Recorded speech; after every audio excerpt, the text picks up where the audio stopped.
across Africa and beyond. One leader's name is stirring powerful conversations: Captain Ibrahim Traoré, the young revolutionary president of Burkina Faso. To his supporters, he is not just another head of state. He is seen as a symbol of defiance, a leader walking in the footsteps of Sankara, boldly pushing against the weight of foreign influence. Recently, he made a move that sent shockwaves across the international stage. He told the United Nations top representative in Burkina Faso to leave the country immediately. Why such a dramatic step? According to the Burkinabe government, the UN had crossed a line. A major report had just been released accusing local military and community defense groups of recruiting children, carrying out sexual violence, and even targeting schools and hospitals. The accusations, deeply serious on their own, also linked some abuses to state-aligned forces. But where the UN saw a duty to report violations, Traoré's government saw something else entirely: an attack on their credibility, their sovereignty, and their revolution. Critics around the world warn that kicking out the UN could be a dangerous signal. They argue it's silencing oversight and closing the door to accountability. But Traoré's supporters flipped the argument on its head. To them, this was not suppression, it was self-defense. They see their government standing tall, rejecting what they believe are biased reports shaped by outside perspectives, and reclaiming the right to define their own story. Because in their eyes, narratives are more powerful than weapons. A single damning report left unchallenged can weaken a nation's image, erode its legitimacy, and lay the groundwork for international pressure or worse. For Traoré's supporters, this isn't paranoia. History gives them plenty of reason to mistrust external institutions.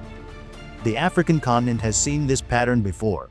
Visionary leaders standing for independence, sovereignty, and people-centered governance, only to be painted by international powers as reckless, radical, or dangerous. Kwame Nkrumah of Ghana, Patrice Lumumba of Congo, Thomas Sankara of Burkina Faso, and even Muammar Gaddafi of Libya, all of them stood against outside dominance, and all of them eventually paid the price. Sometimes it was bullets, other times it was the slow erosion of credibility by reports, sanctions, and endless criticism that destabilized their governments from within. This is why, when the UN accused Burkina Faso of grave violations, the government refused to accept it quietly. To them, this wasn't just another NGO report. It was a battle over legitimacy and sovereignty.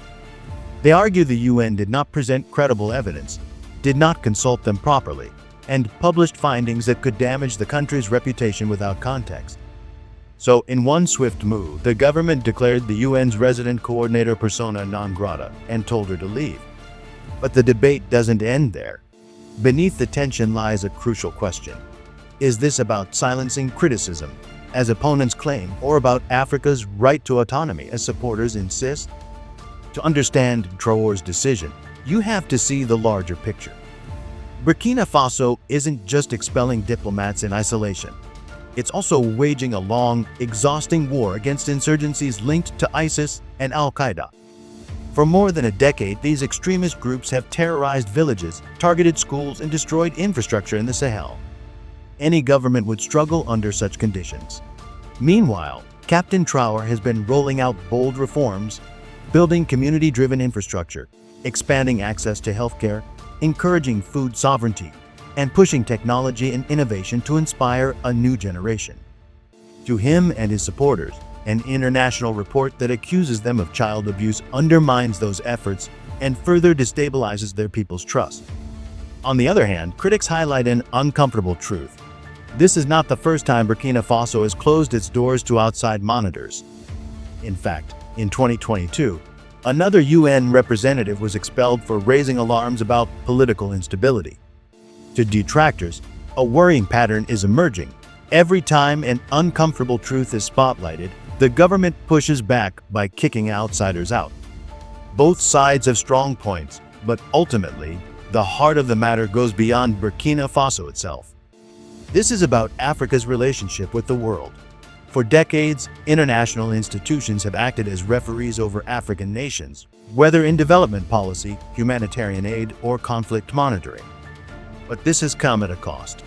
Policies imposed from outside often undermine local sovereignty, deepen debt, and weakened industries, while Western narratives dominated the way the continent was perceived globally.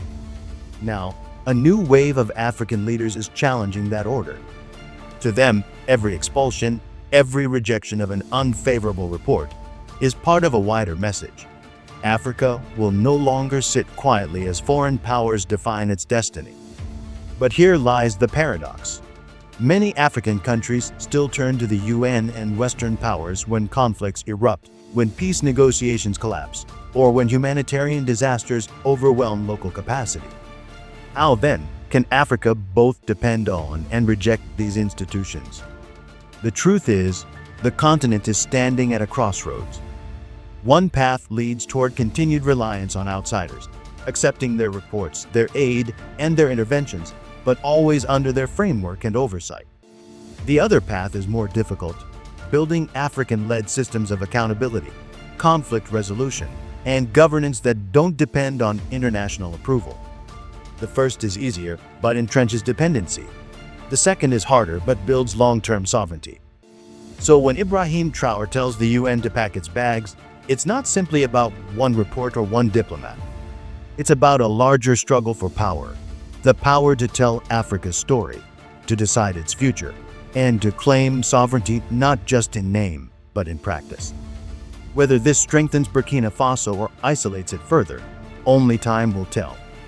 But one thing is certain, the debate is no longer just about one leader or one country. It's about Africa asking itself a defining question. Do we keep letting outsiders set the narrative? Or is it finally time to take full control, even if it means walking a lonely road?